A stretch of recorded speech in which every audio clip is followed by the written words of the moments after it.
Қайырлы күн барлықтарыңызға. Бүгін біз сіздермен бірге ерекше дастарханның көркін ашатын самсалар дайындаймыз. Видеоны қолдап, лайктарыңызды аямай каналға тіркеліп қойыңыздар. Сол кезде менің жаңа видеоларым сіздерге ашылып отыратын болады. Ендеше бастаймыз. Көрсетілген мөлшердегі ұнымызға құмсотқыш және де сары майымызды салып, уқалап, крошка дайындап аламыз. Сармайларыңыз мұздай болатын болса, теркадан өткізіп алыңыздар. Крошкаларымыз дайын, ендеше араласпасын дайындап аламыз. Ол үшін бізге жылы қол күймейтіндей су, тұзын саламыз. Содан соң барып, жұмыртқаның тек қана сарысын қосатын боламыз.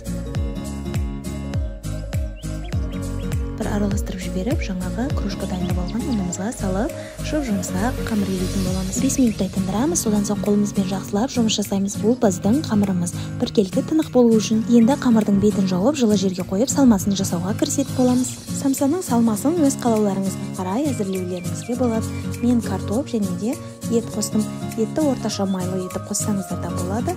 Пиязын көбірек қосатын боламыз, себебі самсаларымыз сочный болып шығу үшін міндетті түрде пиязы көбірек болуы қажет.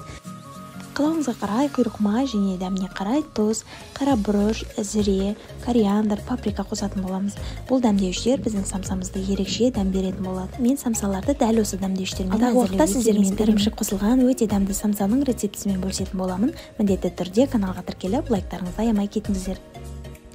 Самсамыздың қамырын жаюға кірісетін боламыз. Қамырымыз дәл осылай тып-тынық болу үшін міндетті түрде 5 минут тындырып, қолымызбен 2-3 рет осылай жұмыс жасап, содан соң барып тағы да 10 минуттай тындыру қажет. Самсаның қамырын аса қатты жұқа жаю қажет емес. 5 бармаққа жасалатын қамырдан аздап қалыңдау болса, қамырымыздың арасына ұнды жақсылап сеуіп, оқтауымызға орап, дәл осылай жиырып алатын боламыз. Жиырылған қамырларды жазып, дәл осы көріністе салмасын салып шығатын боламыз. Маңызды бір ескеретін жайт, бұл самсаның қамырын шеңбер түрінде емес, овальный етіп жайсаңыздар да болады, бірақ та маған дәл осылай овальный етіп жайған кезде самсаларым көбірек болып шықты. Сіздерге де кеңес беремін.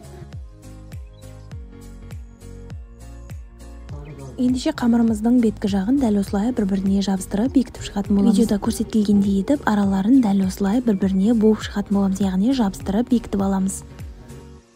Самсаларымыздың суы ағып кетпес үшін міндетті түрде жақсылап бекітіңіздер. Содан соң барып шақтың көмегімен барлық жерін, яғни бекітілген жерлерін кесіп алып шығатын боламыз бөлектеп. Самсаларымызды кері қарай аударатын боламыз. Содан соң беткі жағын дұрыстап дәл осылай тегістеп алатын боламыз.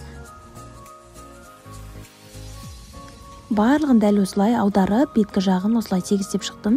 Яғни екі жағын пышақпен кескеннен соң ашылып қалған болуы мүмкін, сол себепті жақсылап бекітіп алатын боламыз.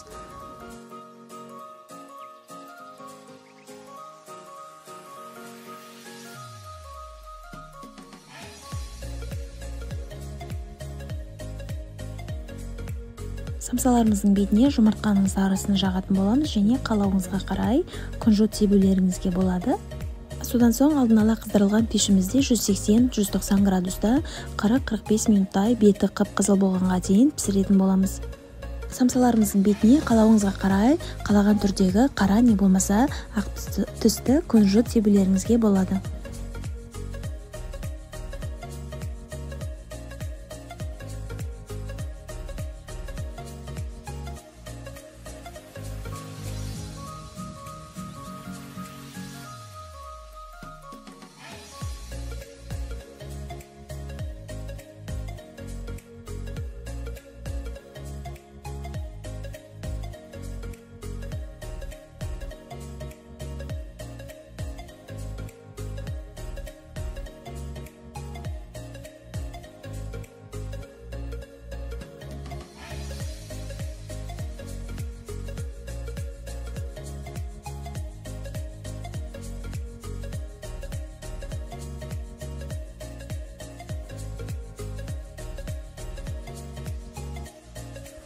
Мінекей біздің дастарханның көркін ашатын ерекше самсаларымыз дайын.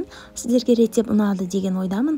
Міндетті түрде төменде өз пікірлеріңізді қалдырып, каналға тіркеліп, лайктарыңызды аямай кетіңіздер. Сіздердің қолдауларыңыздың арқасында мен сіздерге жаңа ерекше самсалардың әрі тағамдардың рецептерін бөлісетін боламын.